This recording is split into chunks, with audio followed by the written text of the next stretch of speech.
Hey guys, welcome back to the channel.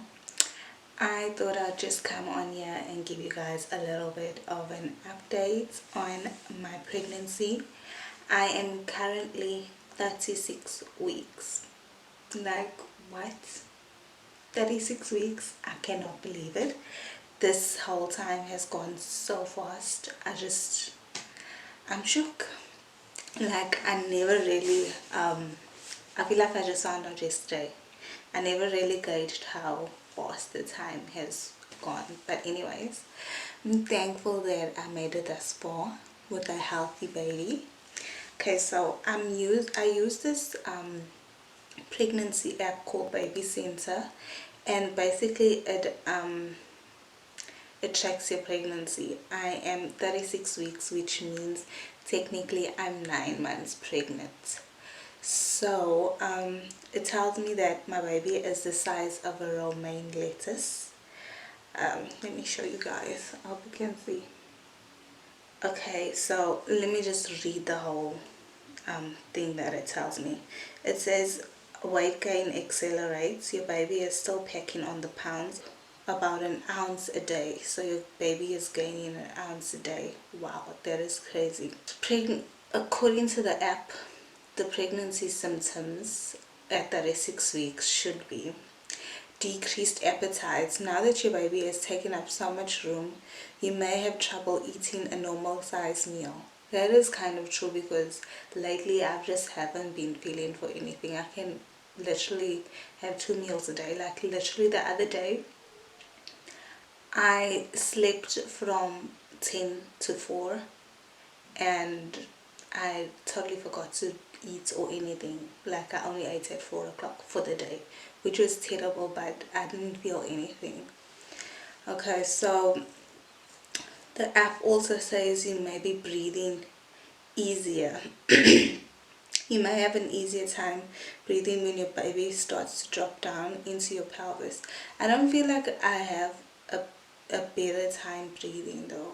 I don't know if she's dropped yet, but I will say that my stomach is appearing like slightly smaller. It used to be all up in my grill, for lack of a better term, but now it seems like smaller. But I wouldn't say it's dropped, because I've seen like a lot of my friends, while they were pregnant and their stomach dropped, you could significantly see a visible drop in the tummy. Mine is like not hanging down, so I don't know, maybe it's in the dropping process, but I'm definitely not breathing easier, especially at nights. If I'm lying flat, I feels like everything is like just fighting on my vital organs. It's a nightmare. So I don't think she's dropped yet, so that means that birth is probably not the closest, but who knows. Okay, the other symptoms is lower abdominal pressure.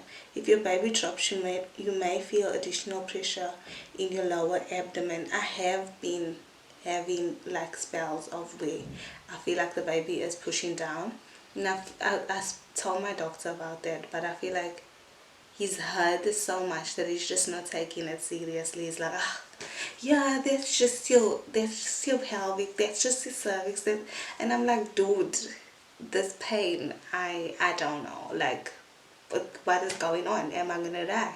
He's like just so chilled, but at the end of the day, he's the doctor, so it's totally fine. I guess it's just normal.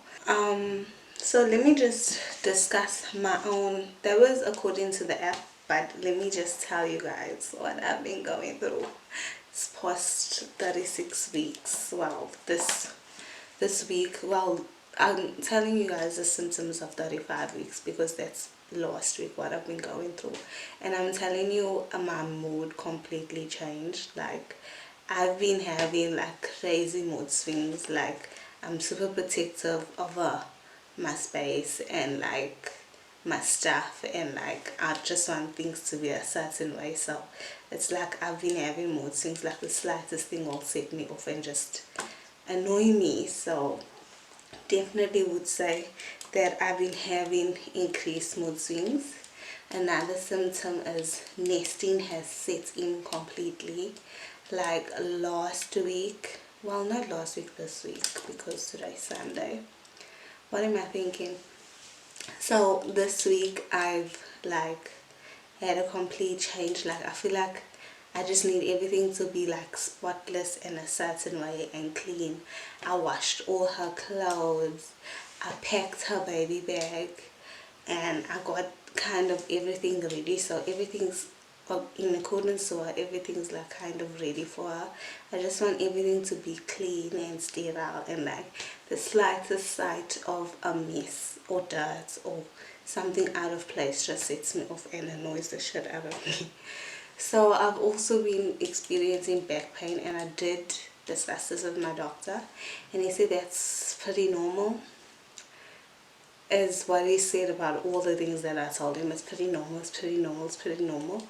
So the back pain has probably gotten more intense. It's like I can't stand for too long. Sorry. I can't stand for too long, or at nights, especially when I'm laying down, I have like intense like period like pains, but it's nothing that's making me like feel like something's super wrong, or I need to go to the doctor or something. It's just like, okay, I haven't had my periods in a long time, and damn, I'm not ready to have it again. But anyway, so you're welcome, come, because I'm not trying to have another child ever again. So yeah, back pain has really been a thing, but it's just that period pain, and I think that maybe we exaggerate the back pain because we haven't had our periods for 9 months, so you kind of forget that pain. You know how women forget easily. So yeah, I've been feeling, I would say, the Braxton contractions, where your stomach tightens and contracts, but it's not. They say that you kind of know the difference between real contractions and Braxton Hicks contractions, because Braxton Hicks contractions actually, they don't hurt. It's that uncomfortableness. You can feel your stomach tightening and stuff like that, but it doesn't hurt and it's not consistent. I also feel like pushing down on my cervix and pelvic area, and it's like, it feels like lightning and like stabbing, and it's just like, okay, well, if this is false labor, then how the hell am I expected to go through real labor? Another thing that also happened to me this week, keep thinking to say last week, but this week, I was doing laundry, and when I was done with that, I went to the bathroom and I wiped, and on the tissue paper, I always check my tissue when I wipe. It's like, I feel like everybody secretly does that.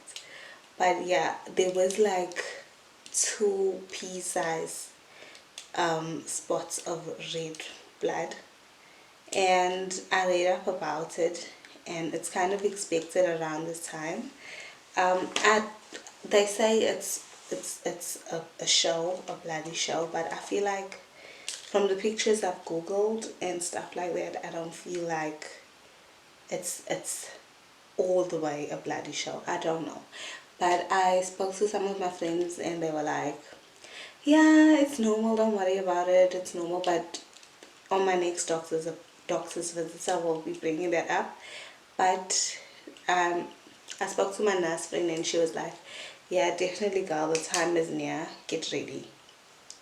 So that happened, and I was like kind of freaked out, but I didn't feel any uncomfortableness, and it was just 2 pea-size spots of blood, and like she was active, and like I wasn't really worried about anything afterwards. I don't think that I've completely lost my mucus plug.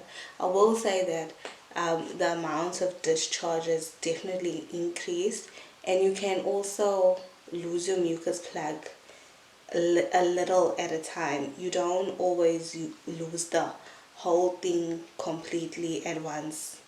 It's sometimes your body processes it differently. So I think that I might be or might not be, I don't know. But yeah, bloody spotting only happened once, and it hasn't happened. Everything's been normal ever since that, so I just don't know. Also, been experiencing extreme fatigue. Like, I've been so tired. Like, I'm not the type of person that can sleep the whole day or sleep in the day, or like, that's just not me. But like this week, I was like, I had no energy to do anything. It was crazy. Like, the one day, I think it's also load shedding. It's like, okay, the lights are on, the lights are off, so like, what now?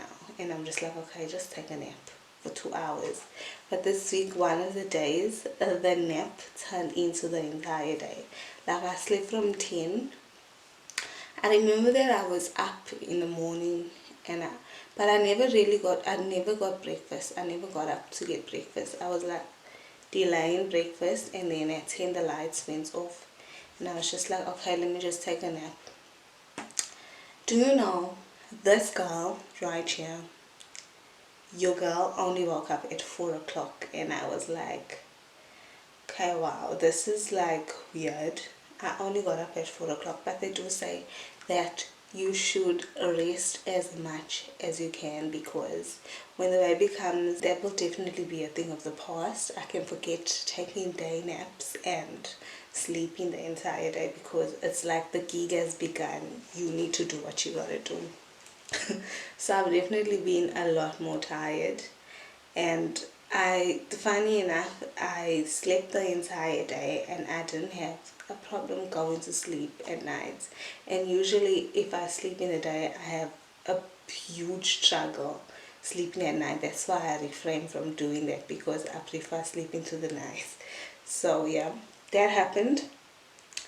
I also been experiencing extreme sensitive nips. Like, it's actually like really sore. Like, in the beginning, how I knew that I might be pregnant was because my boobs and my nipples were super sensitive and super sore, and now it's like so sore. So it's like, okay, so what must happen?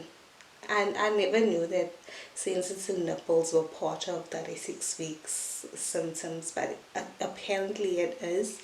And I've been kind of like annoyed by it. And they say that stimulating your boobs can also make you go into labor. So it's just like, okay, everything that my boobs rub up against, it's like feeling sore, and like, it's like, I don't know if this is TMI, but I always felt like my nipples weren't always the nipples that stood for like no reason. And I always wondered how I'm gonna feed my child if my nipples don't even like. But like, now these boobs that I got, I just don't even know them. Like, I don't know these girls like they knew, and they always like, yeah, and I'm just like, okay, you ready to breastfeed. You are definitely ready for the gig. You are ready. But yeah, I don't think that my belly has dropped a lot, but I do feel like it's in the process of dropping. Also, at my doctor's appointments, I know in my last video I did mention that I had a doctor's appointment coming up, and we discussed a birth plan, and he basically was like, listen, a lot of moms put so much pressure on themselves when it comes to the idea of going natural or doing it natural. And he was like, listen, I'm gonna tell you something. The only way you're gonna do a natural birth, or the only natural birth, is if you go into the safari and you bend under a tree and you give birth while watching for hyenas. Like, you can't tell a mother who had to get a C-section that she didn't have a natural birth. You can't tell a mother that had a vaginal birth that took an epidural and tell her she didn't have a natural birth, because he says that if you set yourself up in that mindset of, oh, I want to do it natural, or I'm not a mother if I go and do a C-section, then if push comes to shove and your baby is in danger and you have to have like an emergency C-section. He says a lot of moms go into postpartum depression because that wasn't really their plan, and you know, there's a lot of speculation and a lot of talk around what's the natural way and what's the best way to give birth. And of course, I am vying for a vaginal birth, but I know that anything can happen and you can't really plan these things. But I did want to see if I could go unmedicated, and the doctor was like, listen, I'm gonna tell you now, I really want you to get an epidural because I know you're a big crybaby. I already know your personality.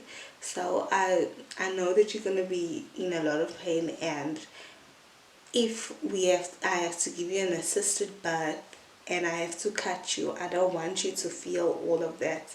And if when I'm sewing you up, sometimes the numbing medicine doesn't fully work. So he's like, for those reasons, I'd like you to consider a epidural. And of course, I was completely against it, but I know that I want to go as long as I can unmedicated. And if I feel like, okay, my body's reached its limit, and even though I know that my body was made for this and I can do it, but if I feel like, listen, this is taking too much of a toll on my body, and obviously I want to be my best self for my baby. So if I decide that I want to eventually get the epidural, then that's going to be my call. I don't want it to be like kind of pushed onto me, because I hear a lot of stories about like the side effects of the epidural, and I don't want to like suffer a lifetime over a moment's pain, you know. So I definitely discussed my birth plan with my doctor, and he understands that I don't want anybody to force a C-section on me unless it's really life or death, and unless my baby is really going to is in distress. I don't want that, because I feel like a lot of doctors do that, especially around this time of the year, because it's like this is the quickest thing, like laboring and natural, I keep saying natural, but vaginal birth takes time, because obviously it's not just something you can book now and be like, okay, at 4 o'clock the baby needs to be out. No, your body has to take its time and go through its processes.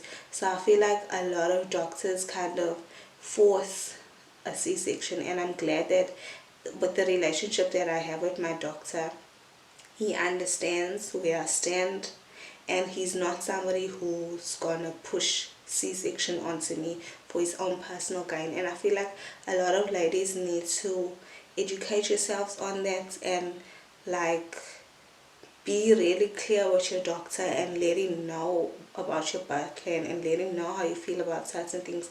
And if you feel like this person is forcing something on you and forcing an idea on you, then trust your instincts and don't go with it, because at the end of the day you're going to be unhappy. You're going to be overthinking and regretful about being forced into a C-section, and at the end of the day your mental health is what comes first, and I think you should protect that. And it's very important for you to be your best self for your baby, so you need to make an informed decision.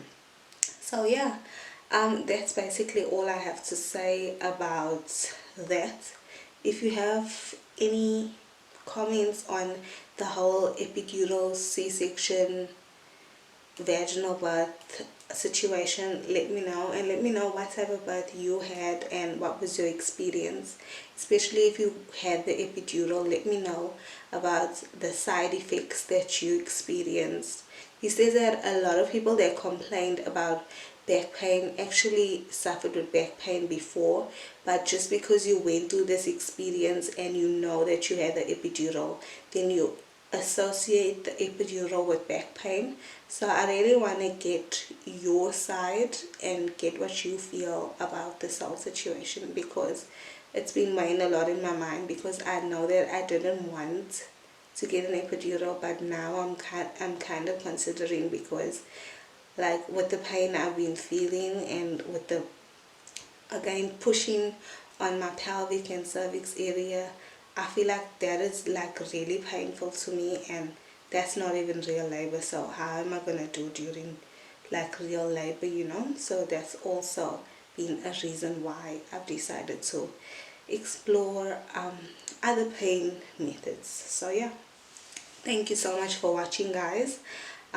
Please come again, and please subscribe and leave your comments. I'd really like to chat more about this subject. Okay guys, thank you so much for watching. I really appreciate all the new subscribers and all the new people that have been following this journey with me. We are almost to the end.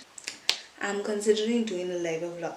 I don't know how that's gonna go, and I'm not making any promises, because really when it's down to the wire, the videoing is the last thing that you think of. But I do plan on documenting most of it, because I feel like that's such a significant milestone in my life. And I feel like with most of my milestones, I never really documented it, or even much less celebrated it. So this is one of those things where, even though it's a complete mess, I feel like I want to remember this time fully, and I want to document as much as I can. So yeah, I'm gonna try to do that. And next week I'll be filming what's in my baby bag video, because I do have my baby bag packed and ready, but I don't have my own hospital bag packed and ready. So I just wanted to show you guys that together, really just show you the baby bag, but also show you what I've packed for myself. So that will be coming next week. Please make sure that you subscribe and you click the bell so you know when the next upload is coming. So I'm just going to show you guys my little belly bump progression for 36 weeks. My baby is her activity is also decreasing. It's only because she doesn't have that much room to be behaving wildly like she used to. So I guess that's the reason. But as soon as I annoy her or I rest my arms on my tummy, she'd be like, excuse me, you are in my way. So I definitely know that I have a little diva in here that's very, I'm gonna have problems. That's all I know. She's definitely gonna tell me where it's at. So yeah, let me just give you guys the little belly progression. So I just wanted to give you guys a look at my belly. I'm actually wearing a crop top today which is so funny, but I felt like I wanted to show you guys the bump in its entirety. I've also gotten some new friends on my love handle, some new stretch marks. I did have stretch marks before falling pregnant, but they weren't as big and as much as now what I have now. But this is all part of like becoming a mother, so I'll also show you guys that.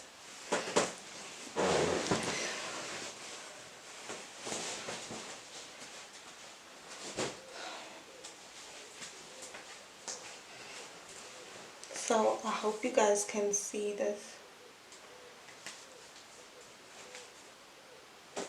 So this is basically the bump, and these are my new little stretch mark rings, my tiger stripes. But yeah, I feel like my stomach is not that big. I feel like it is more or less dropping. My navel has popped, as you can see, but I do see it dropping a bit, because it used to be more up here and it's like kind of, I don't think it's all the way dropped, because I've seen how my friends' tummies were and they were all the way down here. So I think it's in the process of it dropping. I definitely feel her pushing down a lot more. So yeah, this is the bump at 36 weeks.